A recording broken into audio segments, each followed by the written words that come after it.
Flux में change करेंगे तो कॉइल में क्या प्रोड्यूस होगा? ईएमएफ। फ्लक्स में अगर चेंज होता है तो कॉइल में ईएमएफ प्रोड्यूस होता है। ठीक है, ये सेकंड लॉ ऑफ फैराडे हमको बताता है। इसी का हम लोग एक मैथमेटिकल एक्सप्लेनेशन अभी करेंगे। ठीक है, तो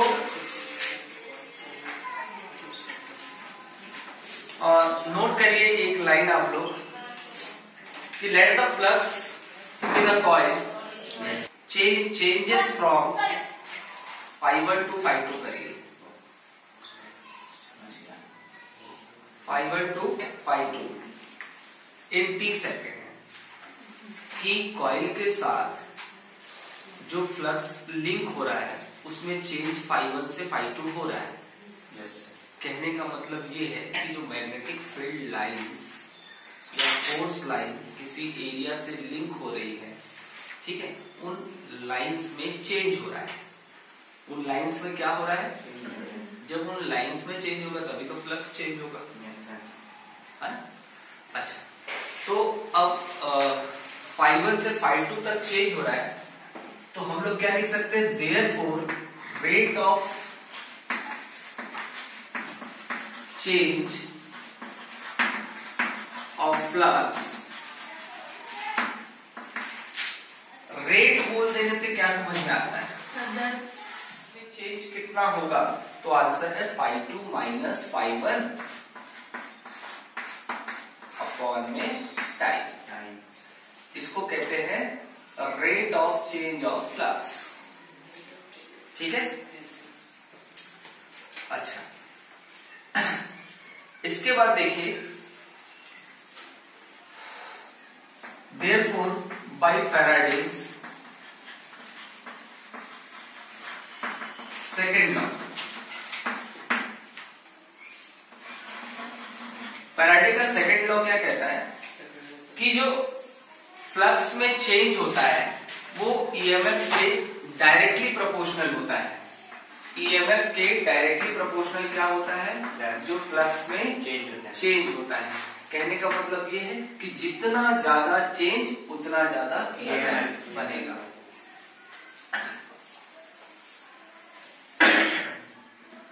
डायरेक्टली प्रोपोर्शनल का साइन हटाएंगे और साथ में कांस्टेंट लेते हैं के, ∅2 माइनस ∅1 अपॉन 80, और साथ में नेगेटिव साइन एक लगाते हैं। नेगेटिव साइन क्या इंडिकेट करता है? सर डायरेक्शन को इंडिकेट करता है, दोनों की डायरेक्शन। हाँ, हमने क्या पढ़ा है अभी तक फैराडेज फर्स्ट लॉ में कि हमेशा कोई भी कॉइल जो है वो चेंज को अपोज करता है, और ईएमएफ किसके कारण बनता है? Change of flux. यहीं से बात क्लियर हो जानी चाहिए कि ईएमएफ चेंज के कारण बनता है और कॉइल किसको अपोज करता है? चेंज। देखिए, एक कॉइल के पास में आप मैग्नेट को लेकर के गए, ठीक है, तो ये मैग्नेट के पास जाने के कारण इस कॉइल में ईएमएफ बन रहा है, ठीक है, लेकिन क्या ये कॉइल बनाना चाहता है? नहीं बनाना चाहता। तो ये क्या करेगा? इसको अपोज करेगा। तो दोनों की डायरेक्शन कैसी हो जाएगी? अपोजिट हो जाएगी। ये बात क्लियर हो रही है? ओके, चलिए आगे देखते हैं। इसमें लिख लीजिए, where K is constant in SI system its value is 1। SI system में अगर इसकी वैल्यू 1 होती है तो हम SI सिस्टम लगा करके K को हटा सकते हैं। ठीक है, ओके। अगर हम ऐसा बोले कि हमने छोटे से टाइम इंटरवल में देखा कि फ्लक्स में कुछ चेंज हो रहा है, ठीक है, तो छोटे से टाइम इंटरवल को हम लोग क्या लिखते हैं? Del T. तो फ्लक्स में चेंज भी छोटा ही सा होगा, थोड़ा सा होगा, मिनिमम होगा, कितना होगा? Del phi. अगर फ्लक्स मैग्नेटिक फ्लक्स है तो उसको हम लोग डेल फाई भी नहीं देंगे। क्या लिख देंगे? डेल फाई, और बेस में उसके बी। आ रही बात समझ में? ओके, तो एक लाइन और नोट करिए, if del phi be the change in flux during time interval del t, value of e small ही लिखेंगे, जो मैंने यहाँ लिखा हुआ है, यही वाला डेल लिखेंगे ना। हाँ, del T, then value of E race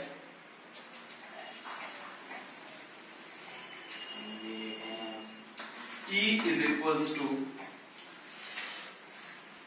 minus del phi b upon del t. E क्या है? EMF. EMF को आप किस में मेजर करते हैं? यूनिट बताइए। चलिए, ये तो एक बात थी कि हमको तीनों क्वांटिटी का यूनिट यहाँ पे मालूम है, वोल्ट, वेबर, सेकेंड। ठीक, ये जो हमने इक्वेशन बनाया है इसको हम इक्वेशन 1 नाम दे देते हैं।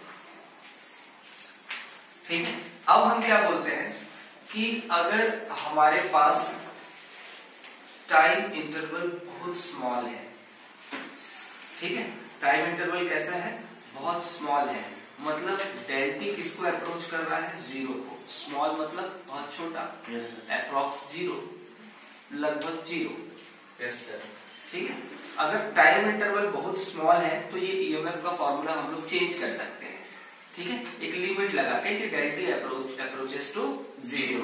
ठीक, तो नोट कर लीजिए, if the time interval is very small, that is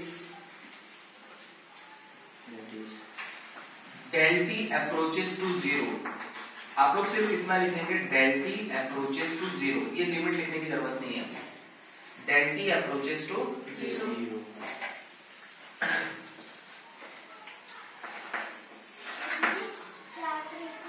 उसके बाद लिख रहे हैं then E is equals to limit del t approaches to zero, then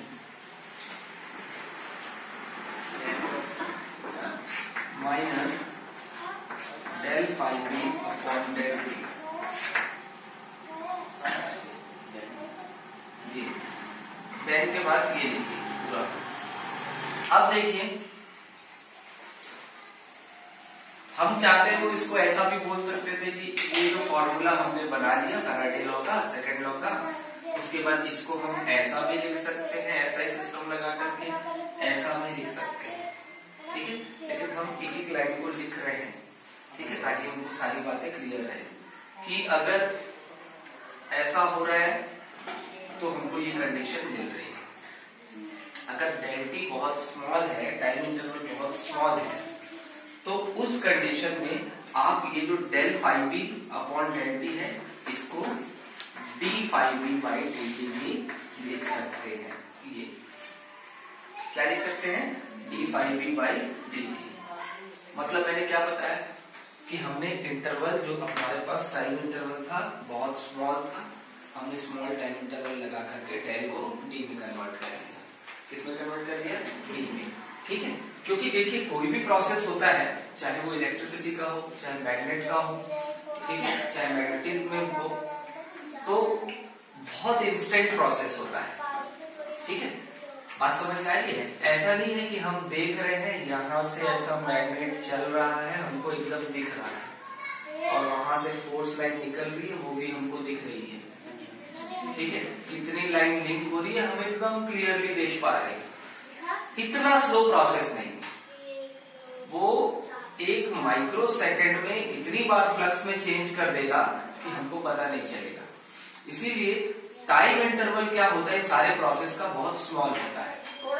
time interval क्या होता है? बहुत स्मॉल होता है। तो उसी स्मॉल टाइम इंटरवल के लिए हमने एक फॉर्मूला बना लिया ये कि ईएमएफ किसके इक्वल हो गया? Minus D phi B by D T के। ठीक है, बात समझ में आ रही है? क्लियर है? तो अब से हम लोग क्या फॉर्मूला पढ़ेंगे फैराडे सेकंड लॉ का? E is equals to minus D phi B by D T. याद रखेंगे, इसी को कहते हैं कि अगर फ्लक्स में चेंज हो रहा है, ठीक है, rate of change of flux is produced EMF. ठीक है, फ्लक्स में जो चेंज होता है वो किसको प्रोड्यूस करता है? ईएमएफ को प्रोड्यूस करता है। ठीक है, ओके। यहां तक की बात क्लियर है? अब आगे की बात सुनिए। अब आपने माइनस साइन क्यों लगाया वो लिख लीजिए। तो नीचे एक लाइन लिख लेंगे, minus sign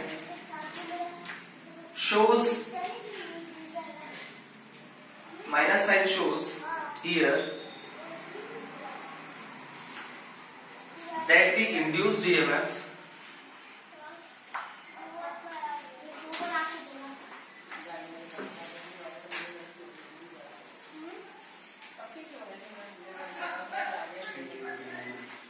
is such that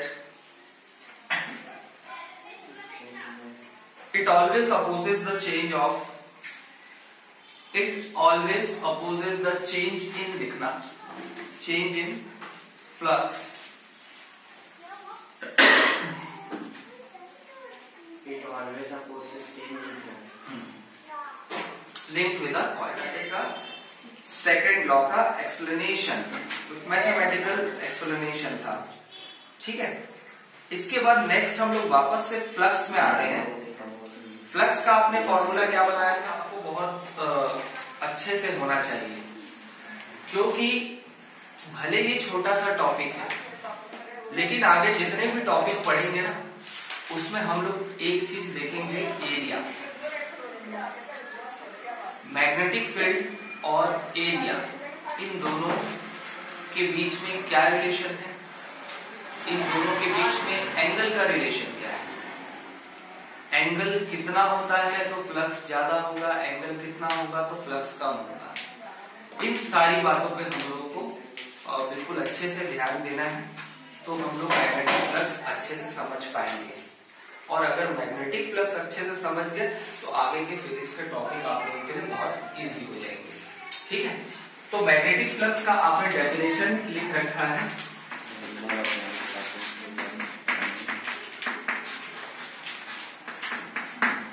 magnetic flux होता क्या है, तो आंसर है जब मैग्नेटिक फील्ड लाइंस किसी एरिया से लिंक होती है तो क्या बनता है, फ्लक्स बनता है। ठीक है, तो phi b is equals to b into a. ये क्या है, मैग्नेटिक फील्ड है और ये क्या है, एरिया है। अच्छा, किस तरीके से लिंक होता है, तो देखिए ये अगर मैग्नेटिक फील्ड लाइंस हैं इस तरीके से,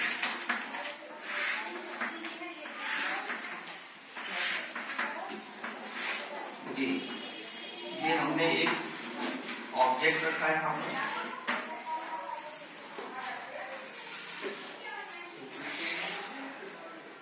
ठीक है। ये मैग्नेटिक फील्ड लाइंस और इस ऑब्जेक्ट के लिए एरिया वेक्टर किधर बनेगा, 90 area vector 90 degree normal to the surface. ठीक है, तो इसके लिए नॉर्मल क्या होगा बताइए, थोड़ा सा इधर बनाऊं कि इधर बनाऊं, तो आंसर है ये अगर बी है तो ये क्या है, और इनके बीच में एक एंगल बन रहा है जिसको मैंने थीटा लिखा। क्या लिखा, थीटा। ठीक है, अच्छा अब ये तो मैंने इसका जो है मैग्नेटिक फ्लक्स के लिए इसको मैं डायरेक्शन के साथ लिखता हूं, ये बी वेक्टर इंटू ए वेक्टर। जब हम इसका मैग्नीट्यूड लिखने जाएंगे, ठीक है, जब हम इसका मैग्नीट्यूड लिखने जाएंगे तो ये बनता है बी ए कॉस थीटा। क्या बनता है, बी ए कॉस थीटा। यहां पे जो थीटा एंगल होता है वो किसके किसके बीच का होता है, तो याद रखेंगे बी और ए के बीच का एंगल है, ये एंगल बिटवीन बी एंड ए। ठीक है, ये वाला एंगल। अच्छा, ये इसका मैग्नीट्यूड हो गया फ्लक्स का, ये डायरेक्शन हो गया। ठीक है, अब इसमें देखिए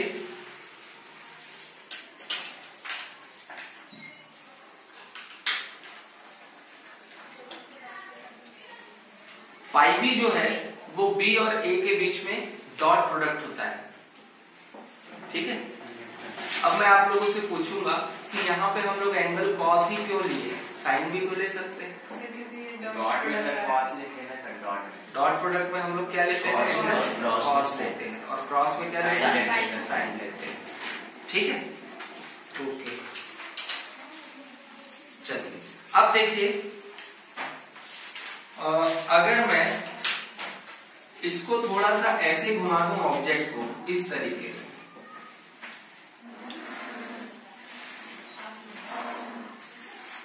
तो इसके लिए बी ये है और नीचे और एरिया कैसे किधर बनेगा, नीचे ये इधर एरिया वेक्टर बन गया और एरिया वेक्टर और बी के बीच का एरिया कितना है, थीटा है। ठीक है, ओके। तो चलिए फ्लक्स के बारे में थोड़ा सा और लिख लेते हैं। तो नोट करिए आप लोग, the magnetic flux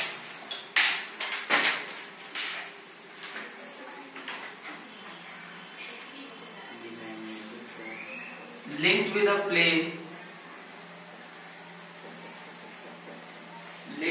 plane or surface is equal to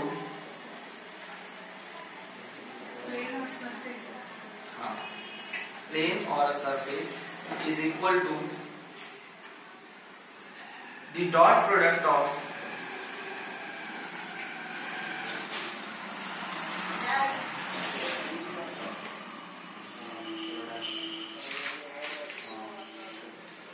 area vector. Link word जहां पर भी यूज हो, लिंक होना, जुड़ा, ये लिंक हुई इसके साथ। ठीक है, तो याद रखना लिंक वर्ड का यूज जहां कहीं भी होगा वहां पे डॉट प्रोडक्ट होगा। क्या होगा, डॉट प्रोडक्ट। पहली चीज ये। दूसरी बात आप लोग ध्यान से ये सुनिए कि क्या फ्लक्स वेक्टर क्वांटिटी हो सकती है, स्केलर क्वांटिटी होता है। मैग्नेटिक फील्ड क्या वेक्टर क्वांटिटी है, वेक्टर क्वांटिटी है। Okay, magnetic field vector quantity ये हम लोग जानते हैं, पूरा चैप्टर पढ़ लिए उसका। एरिया क्या एरिया वेक्टर क्वांटिटी होती है, डायरेक्शन एरिया वेक्टर क्वांटिटी होती है क्योंकि उसकी डायरेक्शन होती है। अगर ये लेंथ है, ये ब्रेथ है, तो ये एरिया है। अगर ये लेंथ है, ये ब्रेथ है, तो ये एरिया है। आ रही बात समझ में, क्लियर है। Normal to the surface. अभी तो आप लोग बोले एरिया वेक्टर किधर होता है, normal to the surface. Sir मतलब जो ये मैग्नेटिक फ्लक्स है सर, तो वो वेक्टर क्वांटिटी से मिलकर बना है नहीं। अब आगे की बात सुनिए, मैं उसी को आप लोगों को ना थोड़ा सा मैकेनिक्स के साथ इसको मैं रिलेट करके बताऊंगा आप लोगों को। यहाँ तक की बात समझ में आई ना कि ये दोनों क्वांटिटी वेक्टर क्वांटिटी है, ठीक है। और दो वेक्टर क्वांटिटी के बीच में कौन सा प्रोडक्ट लग रहा है, डॉट प्रोडक्ट। डॉट को वेक्टर प्रोडक्ट बोलते हैं कि स्केलर प्रोडक्ट बोलते हैं,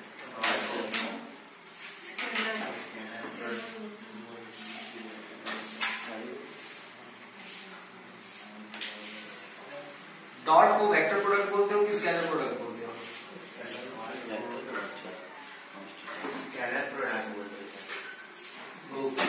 तो सुनिए अब थोड़ा सा आइए इधर। Work is equals to force into displacement, ये मैकेनिक्स में पढ़े। Yes sir. फोर्स वेक्टर है कि स्केलर है, डिस्प्लेसमेंट वेक्टर है कि स्केलर है, वर्क कैसी क्वांटिटी। तो जो दो वेक्टर का डॉट प्रोडक्ट है वो उनको कैसा प्रोडक्ट देता है, स्केलर। दो वेक्टर का डॉट प्रोडक्ट हमको कैसा प्रोडक्ट देगा, स्केलर प्रोडक्ट देगा। आ रही बात समझ में, यहां तक की बात क्लियर है।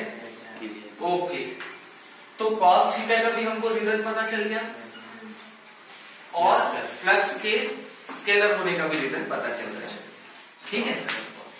अब सुनिए आगे की बात, लिख लीजिए flux is a scalar quantity, magnetic flux is a scalar quantity, ऐसा लिखिए।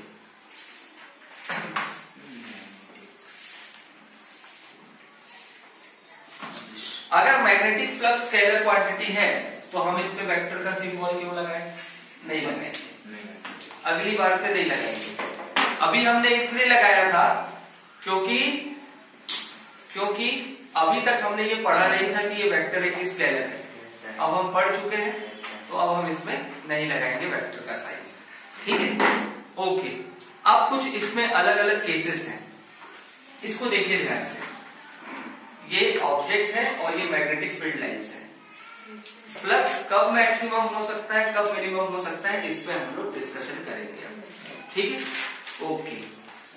चलिए, तो स्पेशल केसेस, स्पेशल केसेस।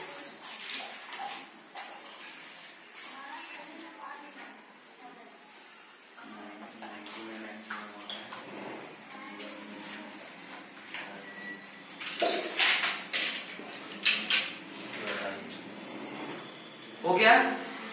चलिए, स्पेशल केसेस में पहला नंबर केस देखिए।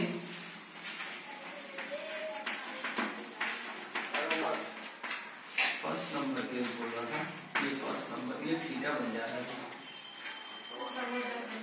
पहला number case, if theta is equals to 0 degree. 0 degree. चलिए, आइए फॉर्मूले में थीटा 0 करिए। 1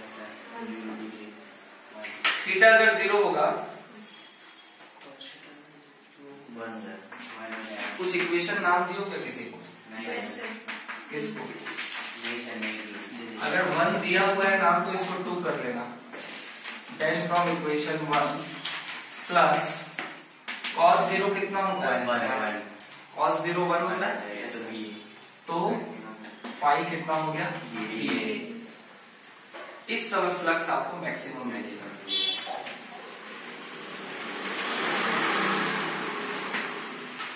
इस समय फ्लक्स कैसा मिलेगा? मैक्सिमम।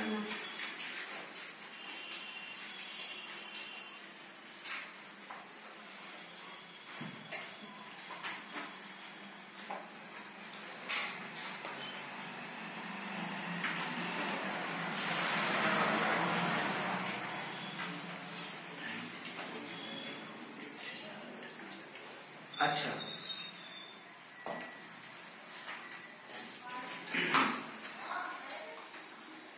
अब देखिए फ्लक्स मैक्सिमम मिलने का मतलब क्या है यहाँ पे कि मैक्सिमम मैग्नेटिक फील्ड लाइन की सरफेस से लिंक हो रही है।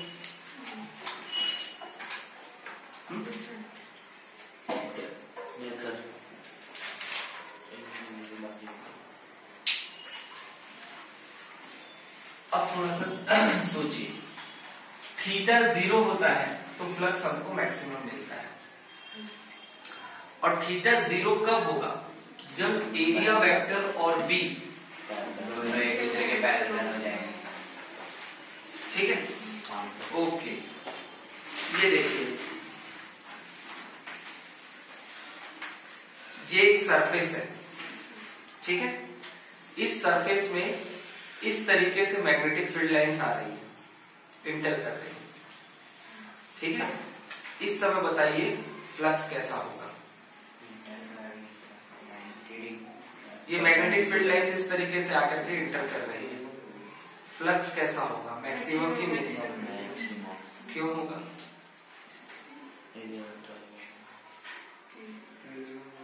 सर अभी ऐसे आ रही तो 90 डिग्री बन रहा है ना सर? क्या 90 बन रहा है? फ्लक्स सर वो नहीं पूछ रहे सर तो मैक्सिमम पता चलेगा।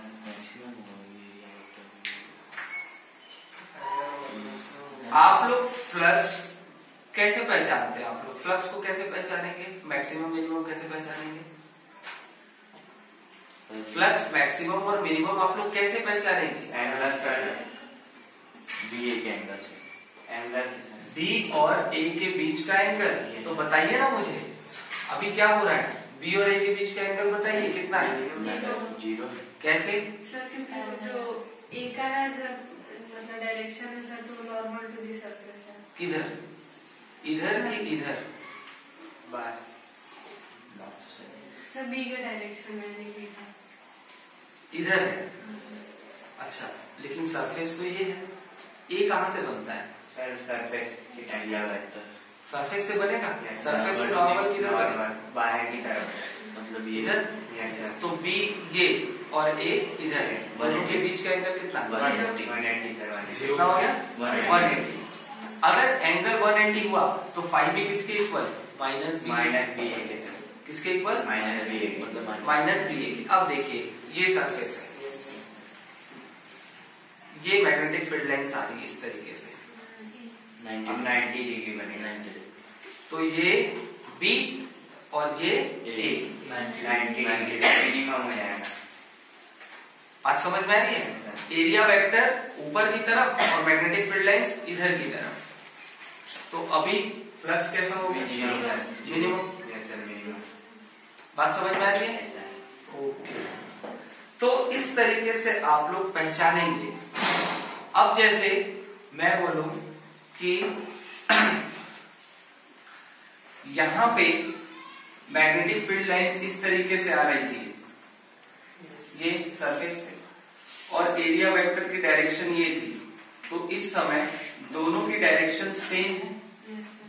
Yes sir. और जब दोनों की डायरेक्शन सेम होती है तो उस समय एंगल कितने डिग्री का बनता है? 0 डिग्री का बनता है। ठीक है, तो अभी फ्लक्स कैसा होगा? Maximum sir. मैक्सिमम होता है। ठीक है, ओके। तो आप लोग केस नंबर 1 लिखे? Yes sir. हाँ, तो लिख लीजिए एक लाइन और ये केस के बारे में। When the magnetic field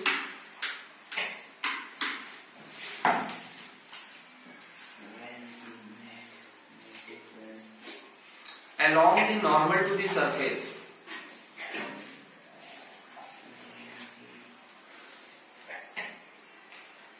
Along the normal to the surface that is perpendicular to the surface that is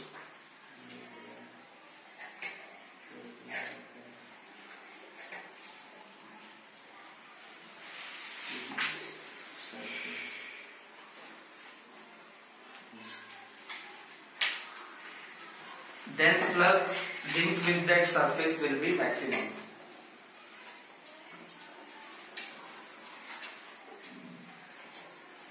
Then flux linked with that surface will be maximum.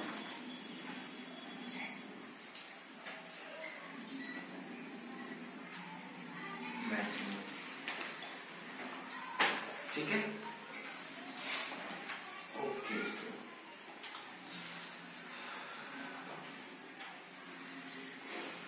ठीक है, अब यहां से एक बात हमको समझ में आई कि किसी भी सरफेस पे अगर मैग्नेटिक फील्ड लाइंस परपेंडिकुलर होगी, कौन परपेंडिकुलर होगी? Magnetic field lines. ये सरफेस मैग्नेटिक फील्ड लाइंस कैसी? ये मैग्नेटिक फील्ड लाइंस कैसी? पैरेलल। ये कैसी हो गई? अगर मैं इसको सरफेस कह रहा हूं तो ये पैरेलल, ये परपेंडिकुलर, ये परपेंडिकुलर, ऐसा कर रहा है, ये परपेंडिकुलर। आ रही बात समझ? ऐसा कह, पैरेलल। आ रही बात समझ में? हाँ, तो अगर मैग्नेटिक फील्ड लाइंस सरफेस से परपेंडिकुलर होगी तो फ्लक्स मैक्सिमम होगा, और पैरेलल होगी मिनिमम। ये थोड़ा सा सोच के अजीब लगता है, क्योंकि हम ऐसा सोचते हैं कि पैरेलल में ज्यादा फील्ड लाइंस लिंक होनी चाहिए। देखिए, अगर ये ऐसा है तो ये ज्यादा फील्ड लाइंस लिंक होनी चाहिए, ऐसा हमको लगता है। और ये परपेंडिकुलर हुआ, ये परपेंडिकुलर हुआ, ये पैरेलल हुआ। ये देखिए, परपेंडिकुलर में कम फील्ड लाइंस लिंक हो रही है, लेकिन पैरेलल में ज्यादा फील्ड लाइंस लिंक होती है। ठीक है, तो इसको आपको ध्यान रखना है। इसमें हम लोग अपना ज्यादा दिमाग नहीं दौड़ाएंगे, ये जो हम लोग पढ़े हैं उसी पे काम करेंगे इसमें। यस कि अगर मैग्नेटिक फील्ड लाइंस सरफेस से परपेंडिकुलर होगी तो फ्लक्स मैक्सिमम होगा, और अगर पैरेलल होगी तो फ्लक्स कैसा होगा? मिनिमम होगा। ठीक है, बात समझ में आई? Yes sir. ओके, अब देखिए दूसरा नंबर केस।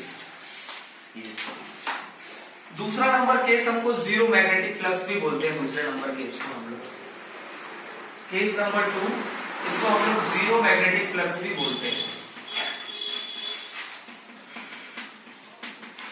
और आप लोग अच्छे से जानते हैं कि मैग्नेटिक फ्लक्स जीरो कब होगा? जब पैरेलल होगा, जब थीटा कितना हो जाएगा? 90 डिग्री हो जाएगा। तो लिख लीजिए, if theta is equal to 90,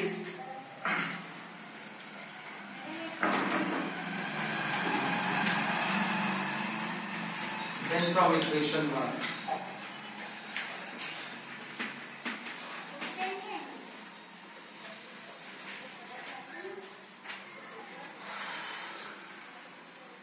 5e equals to B A cos 90, cos 90 0.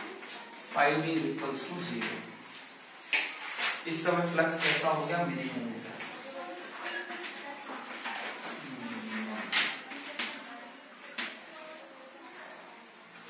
तो 90 में पैरेलल और 0 में परपेंडिकुलर. तो लिख लीजिए, when the magnetic field is perpendicular to the normal drawn on plane that is parallel to the plane पे क्या होती है option? that is parallel to the plane, then flux linked with it, then flux linked with it